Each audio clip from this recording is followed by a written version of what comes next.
Well, one of the more interesting upgrades that happened in the shop here in Colorado is the addition of this bad boy right here, the Dust Gorilla Pro from Oneida. Now, when I looked at their product line, there's a lot of different models and it's kind of difficult to choose. Well, the cool thing is, if you call them and talk to the sales team, they will actually ask you questions about your shop and get you the right model that will work for your situation.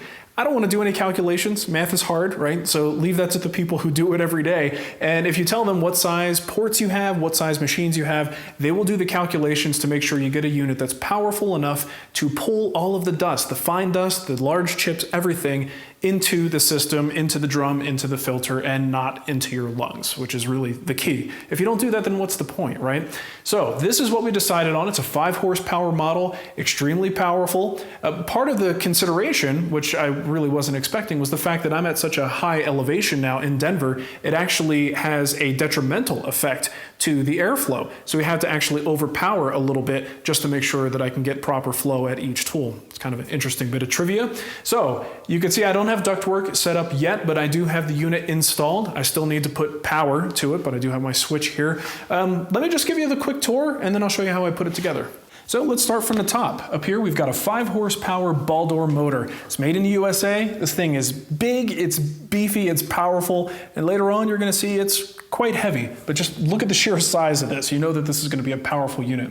Attached to that is this blower housing. Now, this is actually where the impeller is spinning, and inside there you've got a lot of airflow. Well, the cool thing is this is a single molded unit here, so it's all smooth on the interior. And when you're talking about airflow, smooth is everything. Anything that's not smooth creates turbulence and it stops the airflow from being as effective. So here we've got a molded right angle plenum that comes down into the filter stack. And as you can see, it's a pretty substantial diameter filter here. That just means a lot more surface area. And I have an additional add-on stack here, so these two are sandwiched together, so once again, more surface area. It's HEPA filtration, which is 99.97% efficient at 0.3 microns. And let me show you the clean out. Once you blow all the dust off the filter and it's time to clean this out, you've got these nice dials here that allow this thing to drop out. You could dump out the dust and easily reattach it. And the Cyclone body itself is heavy gauge steel. It's just massive. This thing is an absolute beast, right? And of course, all the dust is gonna spin around and come all the way down into the collection bin. And this is a 55-gallon drum. And as you can see, I've got the whole thing mounted on a stand. And I really like the idea of a stand, especially in a new space, because I'm not 100% sure where things are gonna go. So if I need to move it, the stand allows me to do that without dealing with the wall mount business. And then once I know exactly where I want it to go, then I could probably look into a wall mount solution. For now, this is gonna work really, really well. So let's talk about the assembly. Took me about, I would say about a half day working by myself. I do recommend, if you can get a helper, to get one. You need another strong person to be able to lift that motor, and a lot of these parts are heavy, so an extra set of hands is super helpful. But I didn't have any, so I did it myself. Took about a half day. Check it out. Before unpacking the goods, I just want to mention that out of all of the times I've ordered woodworking equipment in my life, this is the first time I received an email with an actual photo of the pallet. Such a simple thing, but it gives you peace of mind to know exactly what to expect upon delivery. The pallet was easy to disassemble, and the items were packaged nicely. No real surprises here.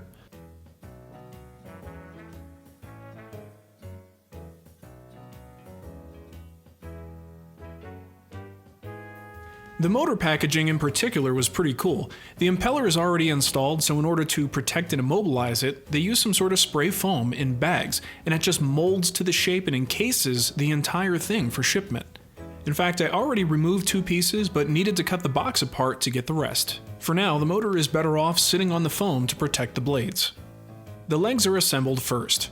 Each leg receives a top gusset, a middle gusset, and a rubber foot. The legs are then connected using 4 braces.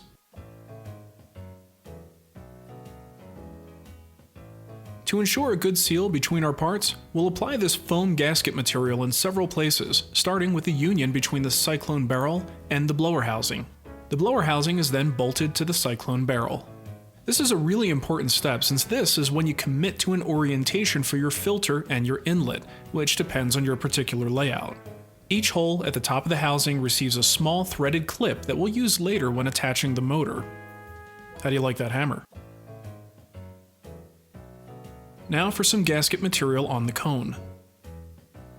Because I'm working alone, I'll connect the barrel and the cone to the stand with everything on its side. I'll first put the cone in place. An old paint can helps me keep the cone nice and level as I bring in the barrel. There's a single bolt hole between each gusset that I'll use to hold the parts together. Now this takes a little bit of extra pressure because of the gasket material. I can only reach 3 of these right now, and that should be enough. Now I'll try to position the stand so that I can connect the cyclone body to the gussets. All 4 gussets have at least 1 bolt snugged up, so I should be able to prop this thing up now. This is really a 2-person job, but if you have pasta power, you can get the job done. Now I'll add the rest of the bolts and tighten everything up. Of course, a smart man would have done this while everything was on the ground, but I'm now adding the gasket material to the top of the blower housing. So next up, we need to get that big heavy motor on top of this cyclone body. It's not an easy thing to do. You're going to need a couple of people to get it done. Now, I was working alone, so what you're about to see is a method that I employed that is in no way endorsed by Oneida. In fact, they recommend you follow their instructions in the manual. But necessity is the mother of invention, and I came up with a way to get it done. I honestly can't even endorse it. I definitely recommend you do not do it this way, but I'm going to show it to you because, you know, what the heck, you get the job done sometimes. Here it goes. I first install a hook directly into the ceiling joist. Next, I hang a pulley on the hook and thread some rope through. I think you can see where this is going. With 2 chains wrapped around the motor and the rope tied to the chains, I'm going to lift this sucker about 10 feet into the air. And I'm not quite strong enough to do this by hand, so I'll use something with a little bit more horsepower. My truck. Now keep in mind, every component in this process is rated for a working load that far exceeds the weight of the motor. And my knot tying skills are pretty good, so I had full confidence that this would work, though I still peed my pants, a little. I put the truck in neutral, and with my foot on the brake, let the slope of the driveway do the work. Once the motor was high enough, I went inside to move the cyclone under the motor. I kept the foam pad in place just in case this thing takes a dive, but since everything looks good, I'm removing it for the final installation. And while I do have confidence in my setup, notice that I'm avoiding standing directly under the motor. With everything lined up, I head back to the truck. With the truck in reverse, I slowly idle backwards with my foot on the brake, letting the motor drop into the housing. I let it down part way, and then come back, make a quick adjustment, and then back into the truck and we can drop it in completely. Now I can simply rotate the plate into the proper orientation, remove the rope and chains, and change my underwear. Of course, not before taking a picture and texting my friends to show them that it actually worked. The motor plate is then bolted directly to the motor housing. Now we can connect the drum using a piece of flex hose and 2 clamps. I'll now connect the filter, starting with applying gasket material to the outlet. I can then bolt the plenum in place. Next, I apply a gasket material to the filter plate, which then gets attached to the plenum. The filter stack actually consists of 2 filters that are clamped together securely with small clips. The big stack is then attached to the filter plate with J-hooks. The dustbin is then attached to the bottom of the stack using the same J-hooks.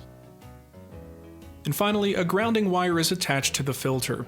The ring terminal there is supposed to attach to one of the plate bolts, but I'll need to lengthen the wire and make that connection later. So of course, without ductwork or power, I can't necessarily give you an opinion or feedback on its performance just yet, and we will certainly do that in the future. But what I can tell you after assembling it is that this thing is built like a tank. From the quality of the motor, the quality of the plastic components, thickness of the steel, all the welds, everything is just top-notch, right? So I'm super impressed with everything that I've seen so far, and that means I've got extremely high expectations for how this thing is going to perform in the shop. So I'll certainly keep you updated as we go, but things are coming along. And while I can't use it yet, it certainly looks pretty sitting in the corner.